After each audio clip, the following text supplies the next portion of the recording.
Hi, I'm Brad Smith from BeerSmith.com, and I'm going to show you how to do high altitude brewing using BeerSmith 3.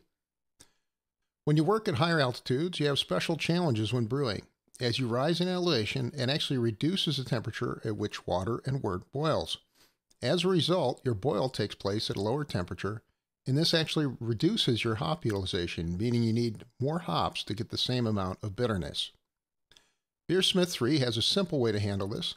All you need to do is go over here to Profiles, Equipment, and double-click your equipment profile to open it. This is my personal equipment profile. And you're going to go down to the hop utilization and whirlpool options. For example, if I was living in Denver, I might set it to something like 5,000 feet, which would correspond to the elevation I'm brewing at. You can also set this in meters, depending on what units you have set for your particular setup. Now I save my changes here.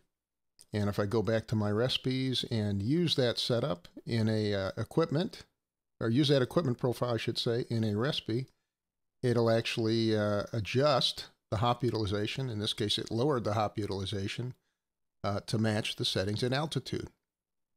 So that's it. Basically, all you have to do is set that one item and use that consistently in all your recipes, and it'll adjust your hop utilization to match your altitude. That's a quick tutorial on high altitude brewing with BeerSmith 3. For more videos, as well as recipes, discussion, articles, my podcast, and a 21-day free trial version of BeerSmith 3, please visit my website at beersmith.com.